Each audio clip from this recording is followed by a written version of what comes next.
Makar Sankranti special বা শীতকাল পেরোনোর আগে এই মুগ পুলিগুলো আপনারা অবশ্যই বানিয়ে খেয়ে দেখুন, খুবই সুন্দর লাগবে খেতে। তো কীভাবে বানিয়েছি দেখে নিন। প্রথমে আমি 250 থেকে 300 গ্রামের মতো মুগ ডাল নিয়েছি।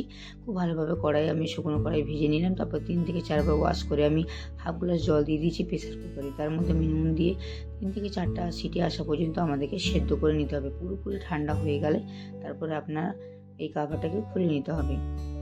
এবার আমি একটা বড় পাত্র নিয়ে নিয়েছি, এখানে মুগ ডালটাকে দিয়ে দিয়েছি। নুনের পরিমাণটা একটু কম দিয়েছিলাম, সেই জন্য আমি এখানে আর একটু পরিমাণে নুন দিয়ে দিলাম। আর আমি এখানে 500 গ্রামের মতো চালের গুঁড়ি নিয়ে নিচ্ছি। 250 গ্রামের মতন এখানে আমি মুগ ডালের জন্য 500 গ্রাম চালের গুঁড়ি। খুব ভালোভাবে এইভাবে আমাদেরকে ডোটাকে মেখে নিতে হবে।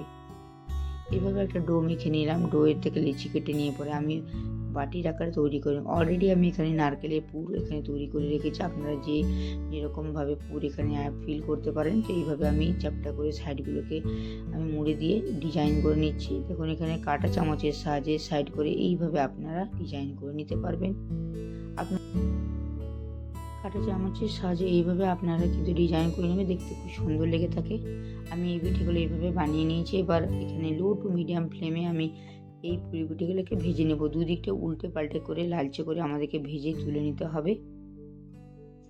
সমস্ত পুরি ভেজে তুলে নিলাম। এবার সামান্য একটু পাটালি গুড় আমি এখানে দিয়ে দিয়েছি মেল্ট হতে। এই 2টো এলাচ দিয়ে দিলাম।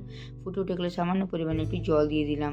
আর এটাকে একদম আর একটু ফুটিয়ে নেব। তারপরে আমি যে পিঠেগুলো বানিয়ে রেখেছিলাম সেটাকে দিয়ে পরে 2 থেকে 3 মিনিট ভাপিয়ে নিয়ে পরে ঠান্ডা করে নিলেই তৈরি হয়ে যাবে আজকে আমাদের মুগ পুলি। দেখতে যেমন সুন্দর হয়েছে, খেতে এরা কিন্তু ততটাই লোভনীয় ও দুর্দান্ত।